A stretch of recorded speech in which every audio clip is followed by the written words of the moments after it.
नमस्कार विद्यार्थी मित्रांनो, मी ओमकार वाघ तुम्हा सर्वांचं पुन्हा एकदा स्वागत करतो आपल्या यूट्यूब चॅनलवरती, ज्याचं नाव आहे ऑटोग्राफ. तर तुम्हा सर्वांचं पुन्हा एकदा स्वागत इतिहास व राज्यशास्त्र या आपल्या सिरीजमध्ये, जी के आहे स्पेशली इयत्ता 10वीसाठी.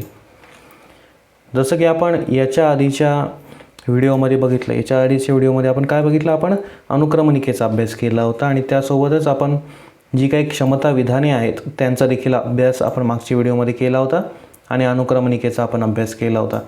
जसं की मी मागच्या व्हिडिओमध्ये सांगितलं होतं की आपण कुठलाही विषय असेल किंवा मग कुठलीही परीक्षा असेल, त्यानिकडे जे काही आपलं मटेरियल असेल किंवा मग कुठलाही विषय असेल, तो विषय आपण जेव्हा सुरुवात करतो अभ्यासाला, तर तेव्हा आपल्याला त्यातली अनुक्रमणिका माहिती असणं अतिशय गरजेचं असतं की त्यातलं कंटेंट काय आहे आणि त्यामध्ये आपण कुठल्या गोष्टींचा अभ्यास करणार आहोत हे सगळं माहिती असणं अतिशय गरजेचं असतं. तर ती व्हिडिओ तुम्ही नक्की बघा. आय बटनवरती त्याची लिंक भेटेल किंवा मग डिस्क्रिप्शन बॉक्समध्ये त्याची लिंक भेटेल. ह्या व्हिडिओआधी ती व्हिडिओ तुम्ही नक्की बघावी असं माझं स्वतःचं सजेशन असेल. तर आज ह्या व्हिडिओमध्ये आपण पहिल्या लेक्चर, म्हणजे आपलं हे पहिलं लेक्चर म्हणावं लागेल, कारण मागचं हे अनुक्रमणिकेचं लेक्चर होतं. त्यामुळे आजच्या ह्या लेक्चरमध्ये आपण इतिहास लेखन बघणार आहोत, जे की पाश्चात्य परंपरेशी निगडीत आहे, जो की आहे आपला धडा पहिला. तर चला आपण लगेचच सुरुवात करूयात. तर इथे तुम्ही बघू शकता, हा जो धडा आहे इतिहास लेखन पाश्चात्य परंपरा, तर या धड्यात ना हे बघा इथे कंटेंट दिलेलं आहे की या धड्यात आपण कुठल्या गोष्टींचा अभ्यास करणार आहोत. आपण सर्वात आधी ते बघून घेऊयात. इतिहास लेखनाची परंपरा याचं बेसिक नॉलेज आपण इथे बघणार आहोत. त्यानंतर आधुनिक इतिहास लेखन, आधुनिक काळात कुठल्या प्रकारचं आणि कसं इतिहास लेखन झालं ते आपण इथे बघणार आहोत. त्यानंतर येतं युरोपमधील वैज्ञानिक दृष्टिकोनाचा विकास आणि इतिहास लेखन. युरोपमध्ये जो वैज्ञानिक दृष्टिकोन आहे त्याचा अतिशय झपाट्याने विकास झालेला आहे. तो विकास कसा झाला त्यामागचा थोडासा आपण अंदाज घेणार आहोत, त्याचा अभ्यास करणार आहोत आणि इतिहास लेखन त्या हिशोबाची त्याचा आणि इतिहास लेखनाचा काय संबंध आपण याच्यावरती अभ्यास करणार आहोत. त्यानंतर आपण बघणार आहोत महत्त्वाचे विचारवंत, की कुठले विचारवंत झाले ज्यांच्यामुळे इतिहास लेखनाला चालना मिळाली किंवा मग इतिहास लेखनाचा आपण म्हणू शकतो की त्यांच्यामुळे इतिहास लेखन हे अतिशय सोपं झालं किंवा मग त्यांनी इतिहास लेखनाची आपली काय ओळख करून दिली हे आपण याच्यात बघणार आहोत. तर सर्वात पहिले चला आता सुरू करूयात. तर पहिला पॅरेग्राफ वाचायला आपण सुरुवात करूयात. गतकाळात घडून गेलेल्या घटनांची क्रमशः संगती लावून त्यांचे आकलन करून घेणे या उद्दिष्टाने इतिहासाचे संशोधन, लेखन आणि अभ्यास केला जातो. ही एक अखंडितपणे चालणारी प्रक्रिया असते. याचाच अर्थ काय की गतकाळात म्हणजे घडून गेलेल्या काळात, जुन्या काळात ज्या घटना घडलेल्या आहेत त्यांची आपण क्रमशः, म्हणजे आपण अंदाज लावतो की कुठली गोष्ट आधी घडली असेल, कुठली गोष्ट नंतर घडली असेल, यांची आपण एक क्रम लावतो, एक संगती जुळवून आणतो आणि त्याचा आपण अभ्यास करतो, त्याचं आकलन करतो. आकलन आपल्याला करायचं, हा आपला उद्दिष्ट असायला हवं. आणि ह्या उद्दिष्टाने आपण इतिहासाचं जे संशोधन असतं, जे इन्व्हेस्टिगेशन असतं ते आपण करतो. त्यानंतर त्याच्यावरती आपण लेख लिहितो आणि त्याचा आपण अभ्यास करतो. यालाच आपण इतिहास लेखन असं म्हणतो. आणि ही एक अखंडितपणे चालणारी प्रक्रिया असते. आपल्या पूर्वजांनीही केली आणि आपले येणारे जनरेशन्सही ही प्रक्रिया करणार आहेत, हे आपण लक्षात घ्यायला हवं. वैज्ञानिक ज्ञानशाखांमध्ये उपलब्ध ज्ञानाची सत्यता पडताळून पाहण्यासाठी प्रायोगिक पद्धती आणि प्रत्यक्ष निरीक्षण यांचा अवलंब केला जातो. या पद्धतीच्या आधारे विविध घटनांच्या संदर्भातील सर्वकालीन आणि सार्वत्रिक नियम मांडणे आणि ते नियम पुन्हा पुन्हा सिद्ध करता येणे शक्य असते. इतिहास संशोधनामध्ये प्रायोगिक पद्धती, अप्रत्यक्ष निरीक्षण यांचा अवलंबन करणे शक्य नसते, कारण इतिहासातील घटना ह्या घडून गेलेल्या असतात तेव्हा त्यांच्या निरीक्षणासाठी आपण तेथे नसतो व त्या घटनांची पुनरावृत्ती करता येत नाही. तसेच सर्वकालिक आणि सार्वत्रिक नियम मांडणे आणि ते नियम सिद्ध करता येणे शक्य नसते. तर आता या पॅरेग्राफचा आपण नीट अर्थ समजून घेऊयात. ज्या वैज्ञानिक ज्ञानशाखा असतात, सायंटिफिक लॅब आपण ज्याला म्हणतो, त्यात जे ज्ञान उपलब्ध असतं ना, अवेलेबल असतं, उपलब्ध असतं, वेगवेगळं ज्ञान अवेलेबल असतं. त्यावरती आपण बघू शकतो की वेगवेगळे जे काही आपले रसायन असतात ते वगैरे सगळं काही तिथे उपलब्ध असतं. आणि त्याची जर का आपल्याला सत्यता पडताळून बघायची असेल तर त्यासाठी आपण प्रायोगिक पद्धत वापरतो, म्हणजे आपण प्रयोग करतो वेगवेगळे की कसं झालं असेल, काय झालं असेल, आणि आपण त्यात प्रत्यक्ष निरीक्षणही करू शकतो. आपण समजा आपल्याला एखादं रसायन आहे, त्या रसायनाची रिॲक्शन काय होते हे आपण त्याचं प्रत्यक्ष निरीक्षण करून आपण त्याचं जे आहे त्याचा आपण अभ्यास करू शकतो. आणि त्यामुळे वैज्ञानिक ज्ञानशाखामध्ये या गोष्टींचा आपण अवलंब करू शकतो आणि याच पद्धतीच्या आधारे विविध घटनांच्या संदर्भातील सर्वकालिक आणि सार्वत्रिक नियम मांडणे आणि ते नियम पुन्हा पुन्हा सिद्ध करता येणे शक्य असते. एका रसायनावर जर आपण केमिकल रिॲक्शन केली आणि त्याचा जर आपण अभ्यास केला तर आपण दरवेळेस ते रसायन किंवा मग ते पर्टिक्युलर कॉम्पोनंट त्याच्यावरती आपण पुन्हा पुन्हा रिॲक्शन करून ते आपण पुन्हा पुन्हा सिद्ध करू शकतो तो नियम, की नाही. असं रसायनासोबत हे रसायन मिसळलं तर ही रिॲक्शन होते किंवा मग त्याचा प्रोडक्ट काय तयार होतं या बाबतीत आपण ते पुन्हा पुन्हा सिद्ध करू शकतो. तसं इतिहासात नाही. इतिहासात काय आहे, इतिहास संशोधनामध्ये प्रायोगिक पद्धती आणि प्रत्यक्ष निरीक्षण यांचा अवलंब करता येणे शक्य नसते. का शक्य नसते? कारण इतिहासातील घटना ह्या घडून गेलेल्या असतात आणि तेव्हा त्यांच्या निरीक्षणासाठी आपण तेथे नसतो.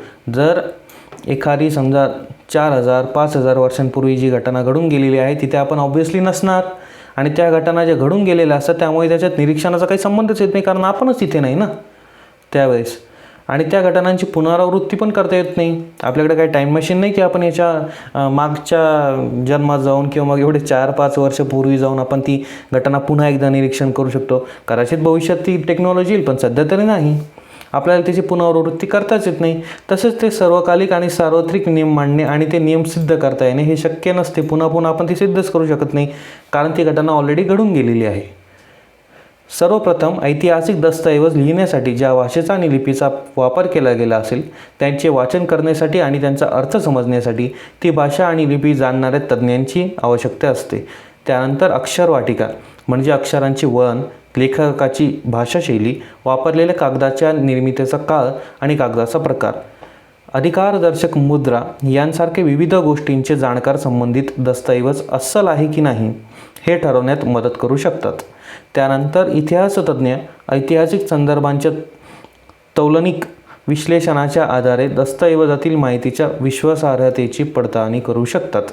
याचा अर्थ काय की सगळ्यात पहिले काय केलं जातं की ऐतिहासिक दस्तऐवज लिहिण्यासाठी ना ज्या भाषेचा वापर केला गेला ना, आता आपल्याला माहिती आहे की आपल्या महाराष्ट्रातच विविध प्रकारच्या भाषा आहेत. आपल्या महाराष्ट्रात आगरी बोलली जाते, वराडी बोलली जाते, खानदेशी बोलली जाते, परत चंदीगढी बोली आहे, अशा बऱ्याचशा भाषा आहेत. आणि आपल्या भारतात जर बघायला गेलो तर आपल्या भारतात वेगवेगळे लिप्या देखील आहेत.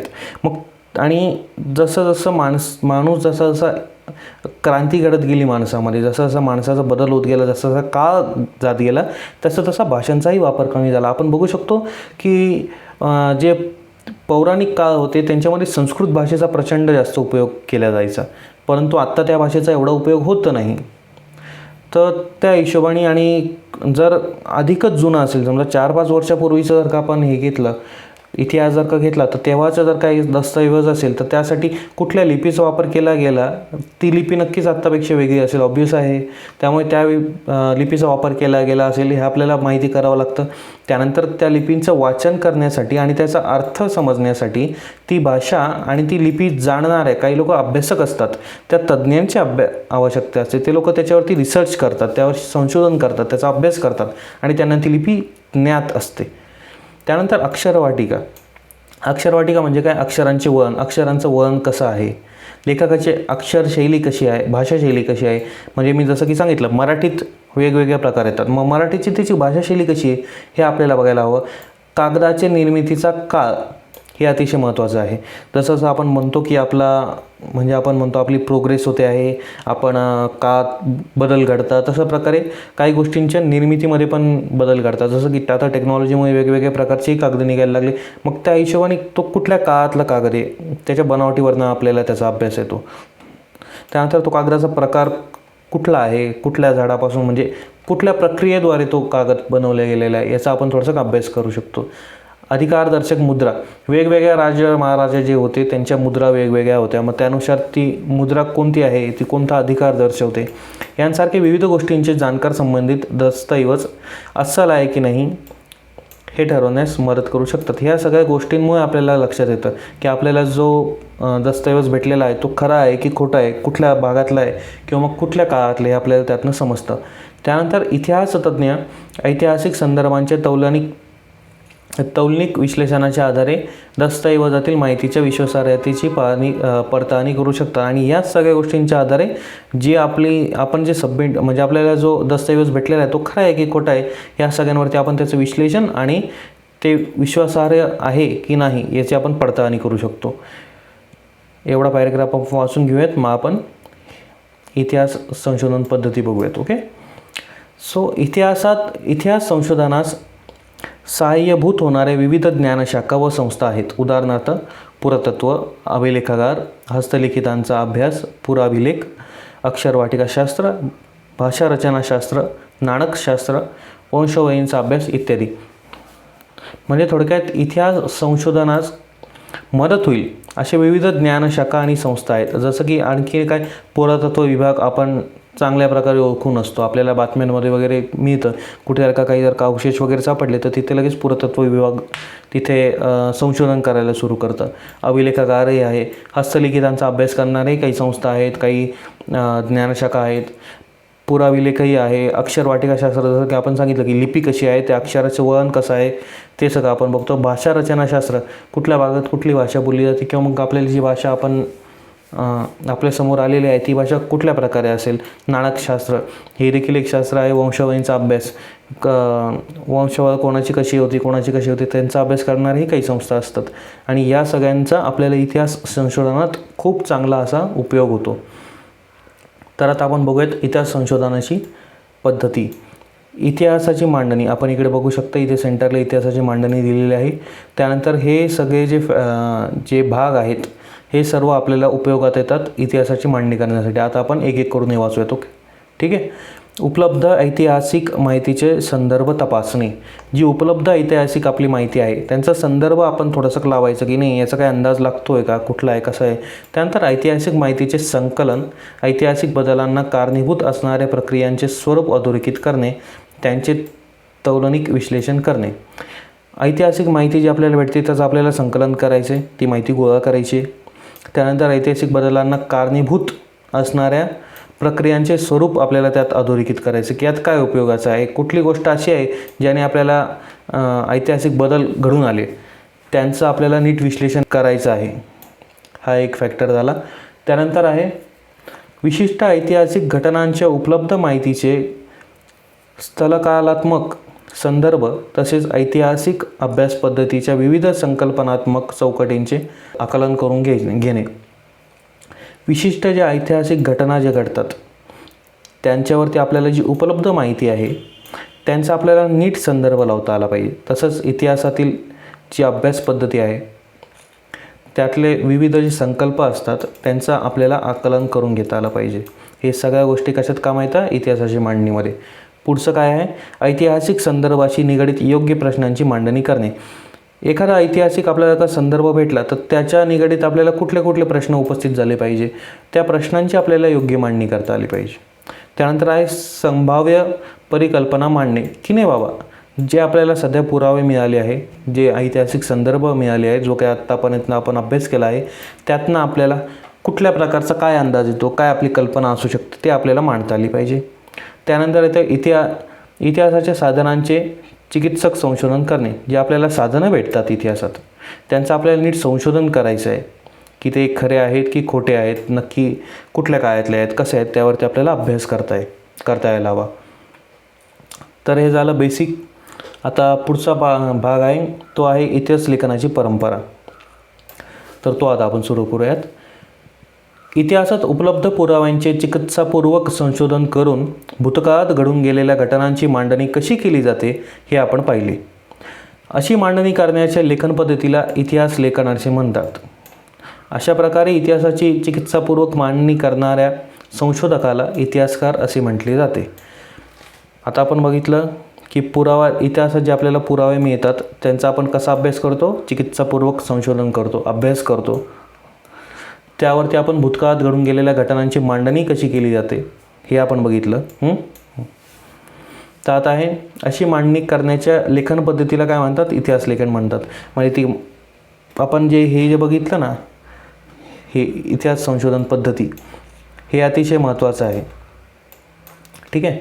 सो ह्या चार्टमध्ये तुम्हाला बेसिकली सगळी माहिती येते की इतिहास लेखन म्हणजे याची बेसिक आयडिया तुम्हाला या चार्टमधनं नक्कीच येऊन जाईल. त्यामुळे याचा नीट अभ्यास करा. त्याला काय म्हणतात, अशी मांडणी करण्याच्या लेखन पद्धतीलाच इतिहास लेखन असे म्हणतात. अशा प्रकारे इतिहासाची चिकित्सापूर्वक मांडणी करणाऱ्या संशोधकाला आपण काय म्हणतो, इतिहासकार असं म्हणतो. इतिहासकार म्हणजे नेमका कोण, इतिहासात मिळणाऱ्या माहितीची चिकित्सापूर्वक मांडणी करणाऱ्या संशोधकाला, जे संशोधन करतात इतिहासावर, त्यांना असं इतिहासकार आपण असं म्हणतो. अर्थातच इतिहासाची मांडणी करताना भूतकाळात घडून गेलेल्या प्रत्येक घटनेची नोंद घेणे आणि तिचे ज्ञान करून घेणे इतिहासकाराला शक्य नसते.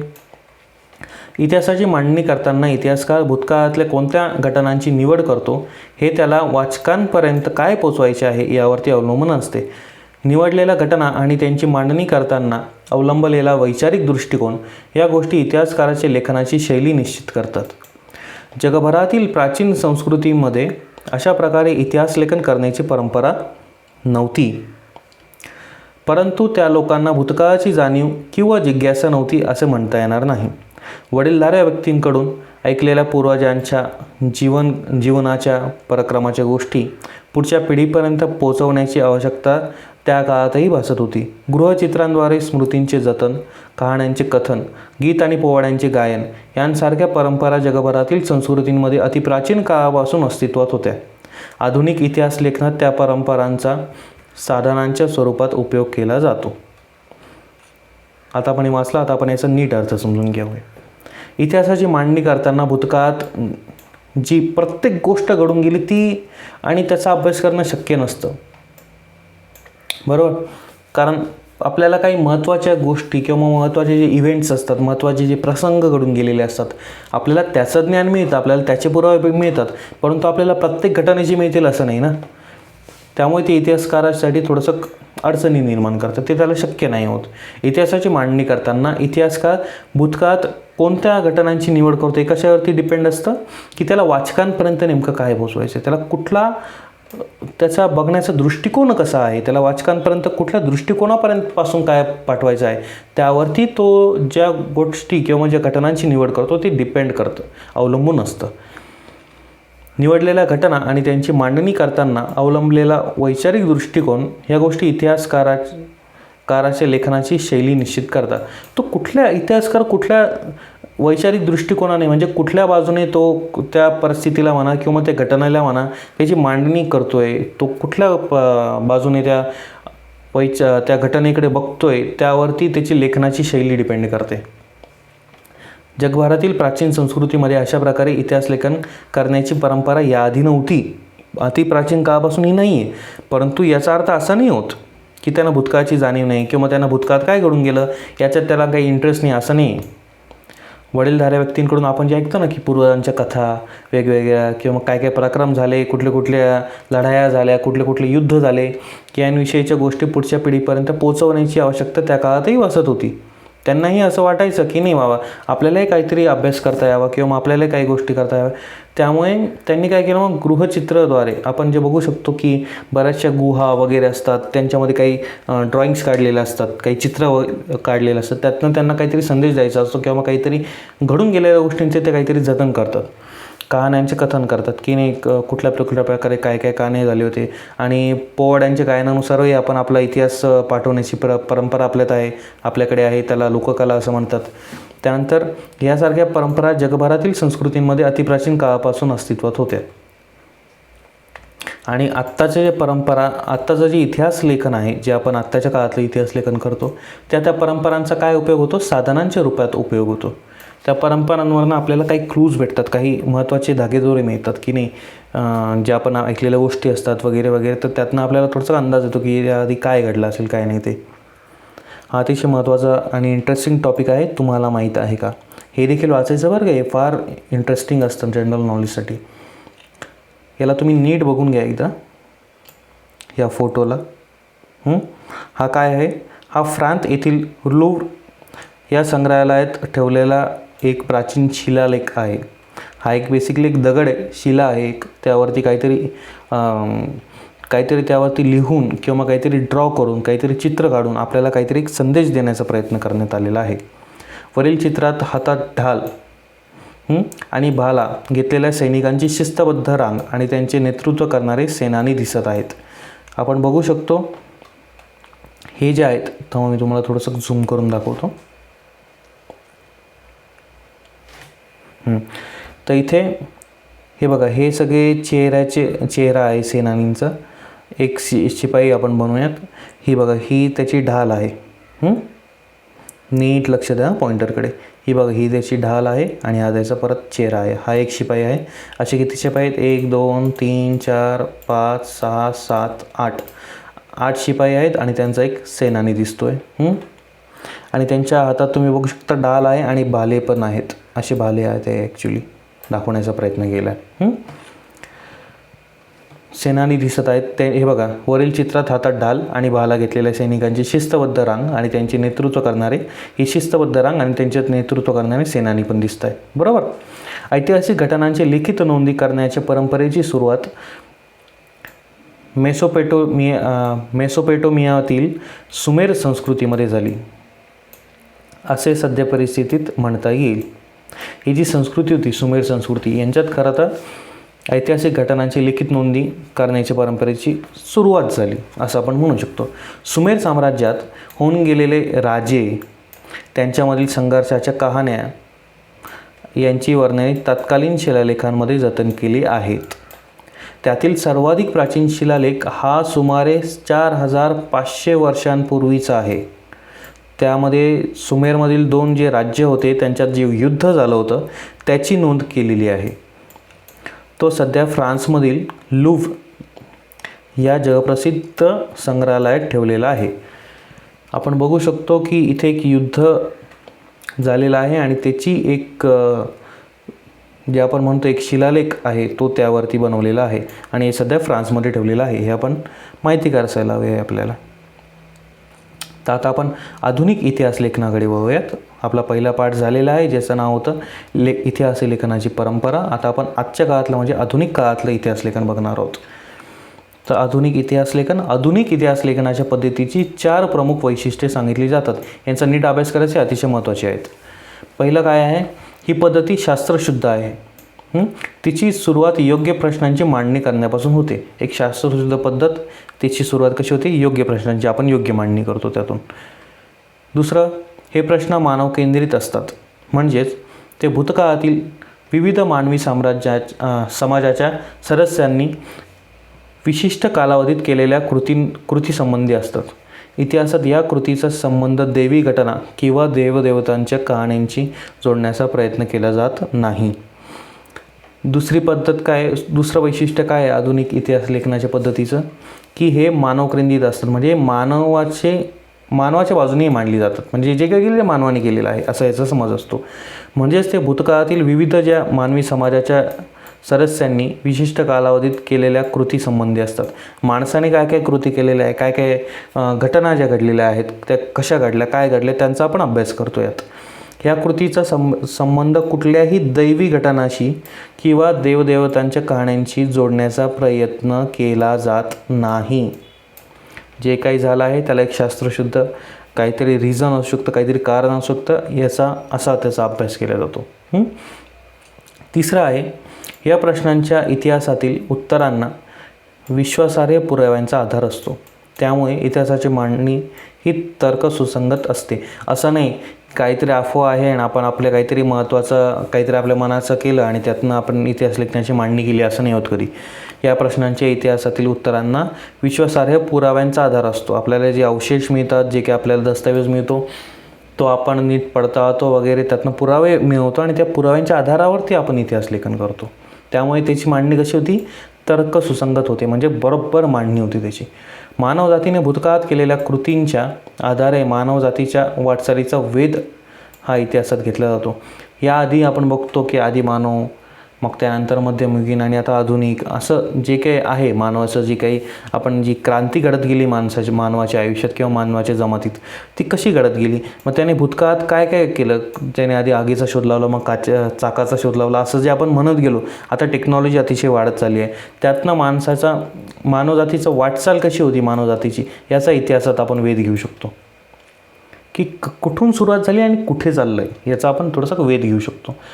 वरील वैशिष्ट्यांनी युक्त असलेल्या आधुनिक इतिहास लेखनाच्या परंपरेची बीजे प्राचीन ग्रीक इतिहासकारांच्या लेखनात आढळतात असे मानले जाते. हिस्ट्री हा शब्द ग्रीक भाषेतील आहे. इसवी सन पूर्व 5व्या शतकात होऊन गेलेल्या हेरोडोटस या ग्रीक इतिहासकाराने तो प्रथम त्याच्या द हिस्ट्रीज या ग्रंथाच्या शीर्षकासाठी वापरला. हा पॅरेग्राफ अतिशय महत्त्वाचा आहे. वरील जे 4 वैशिष्ट्य आपण बघितले आधुनिक इतिहास लेखनाची, त्यांनी युक्त असलेल्या आधुनिक इतिहास लेखनाच्या परंपरेची जी बीजे आहेत ते आपल्याला प्राचीन ग्रीक इतिहासकारांच्या लेखनात आढळतात. ग्रीक इतिहासकारांनी ते सर्वात पहिले केले असावी सुरुवात त्याची. असे काय मानले जाते की हिस्ट्री म्हणजे इतिहास, इतिहासाला इंग्लिशमध्ये हिस्ट्री असं म्हणतात. तर हिस्ट्री हा शब्द ग्रीक ह्या भाषेतील आहे. इसवी सन पूर्व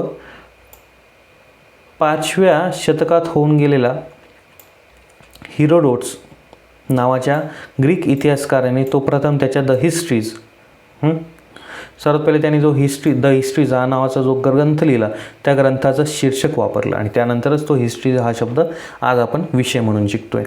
तर मित्रांनो, आधुनिक इतिहास लेखनापर्यंत आपण ह्या पार्टमध्ये बघणार आहोत आणि पुढचा जो पार्ट आहे युरोपमधील वैज्ञानिक दृष्टिकोनाचा विकास आणि इतिहास लेखन हे आपण ह्याच धड्याच्या पार्ट 2मध्ये बघणार आहोत, जो की पार्ट 2 लवकरच अपलोड होईल आणि त्याची लिंक जी आहे ती तुम्हाला डिस्क्रिप्शन बॉक्समध्ये भेटेल आणि कदाचित वरती आय बटनलाही आलेली असेल. तर हा पार्ट 1 होता. आता आपण पार्ट 2 पुढच्या व्हिडिओत बघणार आहोत, कारण एका व्हिडिओत एवढं कव्हर करणं शक्य नाही आहे, खूप मोठी होऊन जाईल व्हिडिओ. तर तोपर्यंत तुमचं प्रेम असंच असू दे. जर काही शंका असतील, काही सजेशन्स असतील तर ते नक्की तुम्ही कमेंट बॉक्समध्ये आम्हाला कळवू शकता. त्यानंतर चॅनलला नक्की सबस्क्राईब करा, बेल आयकन पण दाबा आणि त्याचं नोटिफिकेशन ऑल करा. जेव्हा की तुम्हाला नवी व्हिडिओ आली की तुम्हाला लगेच नोटिफिकेशन येईल, लगेच अभ्यासाला लागायचं. धन्यवाद.